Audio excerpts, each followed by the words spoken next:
A number of Toowoomba Martial Arts athletes recently made the trip to Sydney to take part in the Kyokushin Karate Championships, and they came away with national champion crowns. But what is Kyokushin Karate?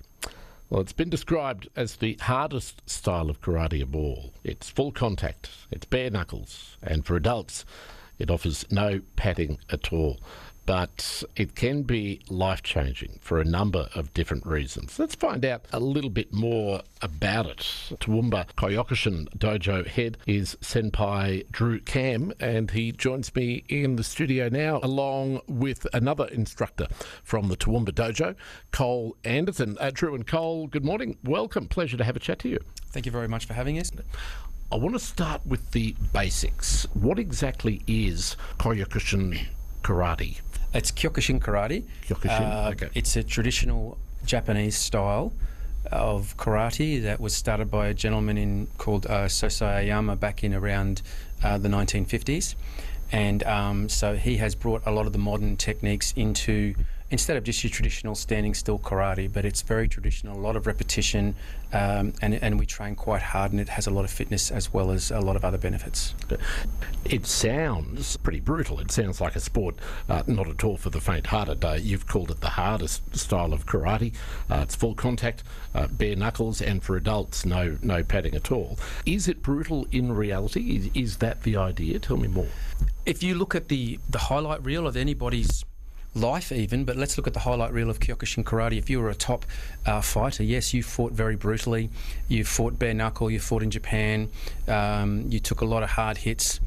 But if we look at the highlight of someone's life, it looks like that's all you do, but it's the hard yards to get there. It's the mental preparation that's required. It's the training and trusting your instructor to get you through instead of, oh, I want to fight in a tournament.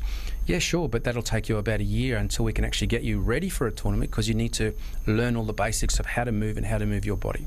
So as much a mental discipline as a physical fitness discipline? I believe it is, but a lot of people don't realise that is actually happening. So they come in and, especially, people come in for a really hard workout, and we give them a really hard workout, but they don't realise that, for example, they might start being able to do 10 push-ups, and then before they know it, they can do 30, and then they can do bag work for 2 minutes. They didn't realise they could do that, and suddenly they're teaching themselves, oh, wow, I'm actually a lot stronger than I am. And it teaches you that yourself as a person are much stronger than what you actually believe you can be if you believe in your training. Tell me more about what it offers for those who signed on at your dojo, because I think a lot of people see martial arts across the board as just another form of self-defense, but that's not really the essence, or certainly not the only essence of karate in any of its forms, is it? No, I don't believe so. I think the essence of self-defense really is becoming aware of your surroundings. And as you move through, I found, from my personal experience, as I moved through in my Kyokushin journey, you became aware quite quickly of the people around you when you're in an environment that you may feel unsafe. You just become aware of people around you. And so self-defense isn't necessarily getting into a fight and protecting yourself. It's about avoiding it. And really all the great masters talk about that. It's not necessarily walking down the street and being beaten up. It's about avoiding conflict. Okay. Because you are strong enough to do it, yep, but you don't need to do it. Not seeking out those opportunities. No. But those people who are seeking out to test their self-defense on others, well, that's not, in our style, that's not the Kyokushin way. Is there almost a spiritual side of it, or is that, I believe spiritual is the right word? Yeah, tell me. I believe that there is a spiritual side to it, in that sometimes when you're working really, really hard, and some of our longer gradings are, very physically demanding, but you also have to be mentally aware as well. And I think that you get a spirit inside you where you believe in yourself, and you start to believe in not just yourself physically but mentally. And a lot of people actually believe in themselves in life, because I believe that Kyokushin has direct correlations to what happens in our lives. And one of the things about Kyokushin is just getting up and keep moving forward 1 foot at a time. So it's like the old saying of how do they eat an elephant, one bite at a time. Yep. Very similar in Kyokushin in that, and in life, you don't have to do it all at once, you just do one step at a time.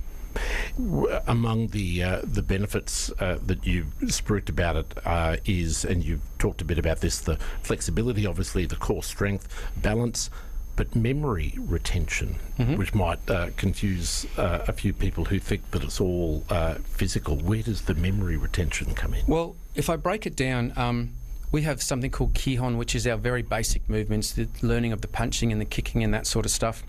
And it was broken down to me by some very famous instructors that I trained with last year. And so when you're doing your basics, it's learning the alphabet like you're in grade 1. And then the second step is moving what's called Airageke, which is moving a couple of punches and a couple of kicks at a time. That's just moving forward and back and learning your stances. And that's learning how to make words. And then when we do what's called kata, which is there can be a lot of complex movements in it, and there's a lot of stuff that goes into the kata that a lot of people don't realise. That's when you're starting to form sentences. Now, and then from your kata and everything, you start to learn to fight. So when you're fighting, we're actually having a conversation with each other.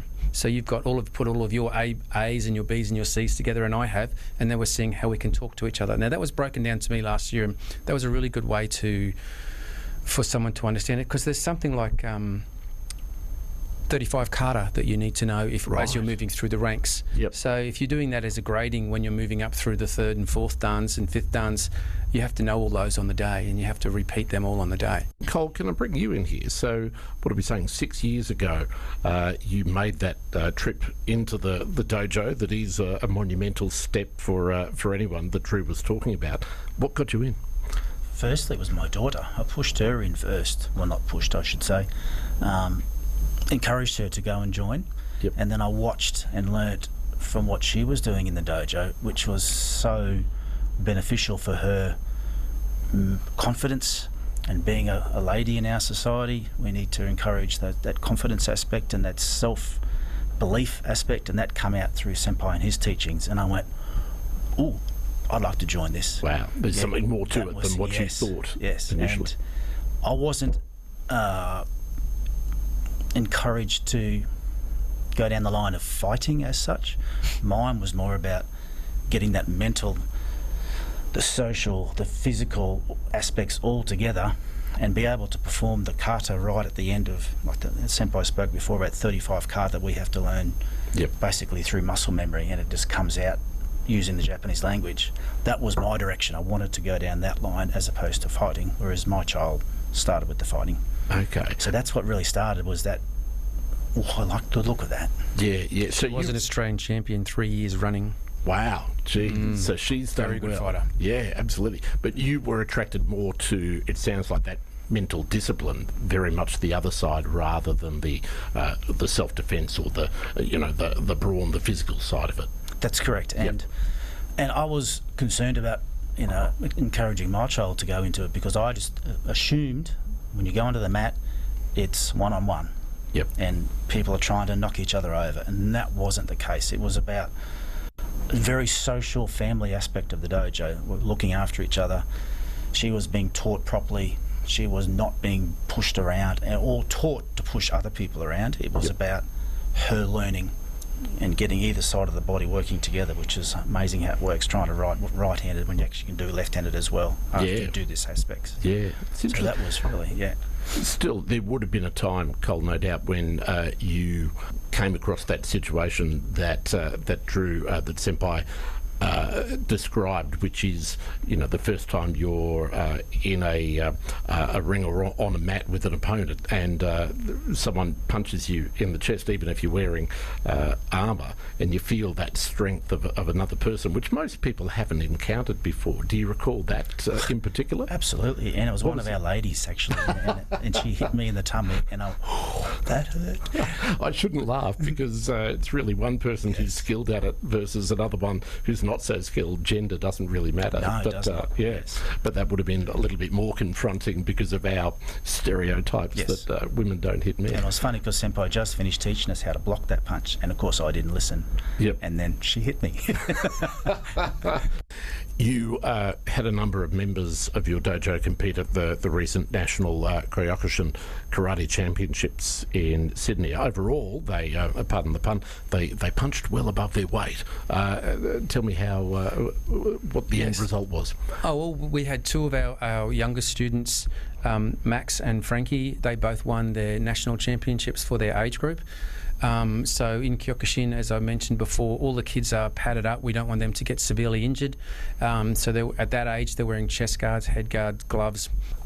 They fought really well for what they did. They punched hard and they kicked hard. And as the instructor, I don't put anyone into the nationals unless I believe that they've done the training and that they can actually get on the mat. Now, it's very confronting for a young person to get on the mat. We have some kids who are so full of anxiety they can sometimes hardly get on the mat, but they compete and they get onto a mat. And I tell you what, as I said to you previously, when you get opposite on the mat and you're opposite somebody and you know you're going on that mat to fight, that's very confronting. You've got to work out, you've got to hold on to your anxiety, and you've got to either, if you let the anxiety get to you, obviously you're going to get whacked around pretty quickly. If you trust your training and listen to your instructor, you're okay. And these two people did that really, really well. I was very, very impressed. And over the years, sometimes we've had 5 Australian championships throughout all the kids' age groups.